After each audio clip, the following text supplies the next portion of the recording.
पता चला 47 लाख बच्चों ने 47 लाख युवाओं ने फॉर्म भरा पीटी का। 47 लाख युवाओं ने, और उन 47 लाख युवाओं को यह कहा गया कि पीटी की परीक्षा पास करनी पड़ेगी। युवाओं ने कहा क्यों पास करनी पड़ेगी? बोले तुम्हें अपनी योग्यता साबित करनी है। तुम लेखपाल बनने के काबिल हो कि नहीं हो, तुम क्लर्क बनने के काबिल हो कि नहीं हो, तुम अधीनस्थ चयन सेवा आयोग की भर्ती में सेलेक्ट होने के काबिल हो कि नहीं हो, पहले इसकी परीक्षा दो तब लेखपाल की परीक्षा देना। पता है आपको, यह है पीटी की परीक्षा। पीटी की परीक्षा से कोई नौकरी नहीं मिलेगी आपको। पीटी की परीक्षा से इस उत्तर प्रदेश के नौजवानों को अपनी योग्यता साबित करनी है कि वो लेखपाल बनने के काबिल है। बारे बाबा योगी जी, उत्तर प्रदेश के अंदर अंगूठा टेक व्यक्ति उत्तर प्रदेश का मुख्यमंत्री बन सकता है, उसके लिए कोई योग्यता नहीं।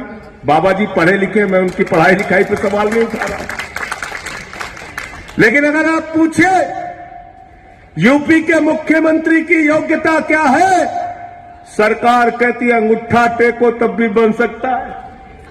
पूछे शिक्षा मंत्री बनने की योग्यता क्या है, सरकार कहती है अंगूठा टेक है फिर भी शिक्षा मंत्री बन सकता है। स्वास्थ्य मंत्री बनने की योग्यता क्या है, अंगूठा टेक है तब भी मुख्यमंत्री स्वास्थ्य मंत्री बन सकता है। अरे उच्च शिक्षा का, विश्वविद्यालय का मंत्री बनने की योग्यता क्या है, अंगूठा टेक है फिर भी बन सकता है। सांसद बनने की योग्यता क्या है, डॉक्टर महेश शर्मा जी ने कहा अंगूठा टेक है फिर भी बन सकता है। अरे विधायक बनने की योग्यता क्या है, बोले अंगूठा टेक है फिर भी बन सकता है। अच्छा सब कुछ छोड़ो, प्रधानमंत्री बनने की योग्यता क्या, बोले अंगूठा टेक है फिर भी बन सकता है। संजय सिंह, मैं नौजवान साथियों आपसे पूछना चाहता हूं, कोई योग्यता है क्या? प्रधानमंत्री बनने के लिए कोई योग्यता है? कोई योग्यता है? कोई परीक्षा पास करनी पड़ती है? विधायक बनने के लिए कोई परीक्षा पास करनी पड़ती है? सांसद बनने के लिए कोई परीक्षा पास करनी पड़ती है? शिक्षा मंत्री, स्वास्थ्य मंत्री, मुख्यमंत्री बनने के लिए कोई परीक्षा पास करनी पड़ती है? नहीं करनी पड़ती है, नहीं करनी पड़ती है, नहीं करनी पड़ती।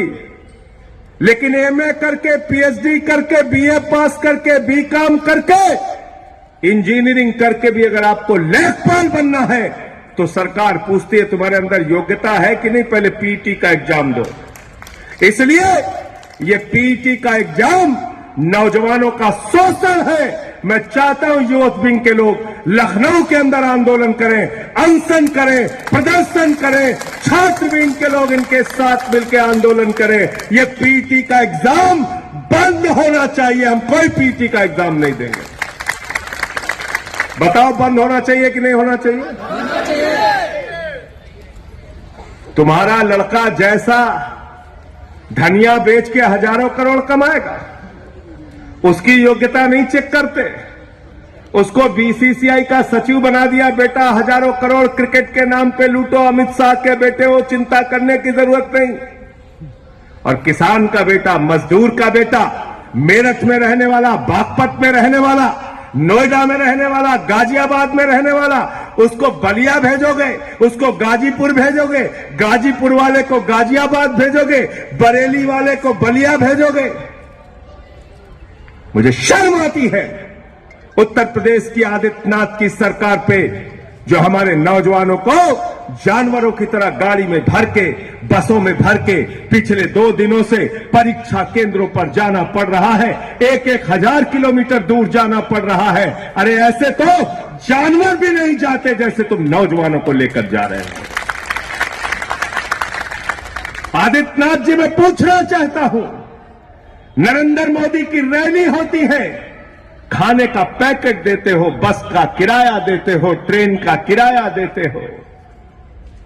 रैली होती है तो 5 स्टार का स्वागत देते हो, लेकिन जब नौजवान अपनी एक छोटी सी नौकरी के लिए परीक्षा देने के लिए जाता है, और परीक्षा भी नौकरी के लिए नहीं, नौकरी के काबिल है कि नहीं है इसकी योग्यता की परीक्षा देने जाता है, तो उसका शोषण करते हो। 200 रुपए फॉर्म के ले लिए बाबा जी ने।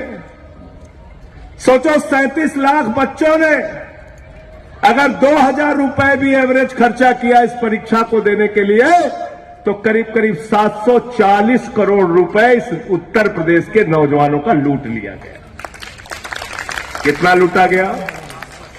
740 करोड़ रुपए लूट लिया गया। दिन दहाड़े डकैती।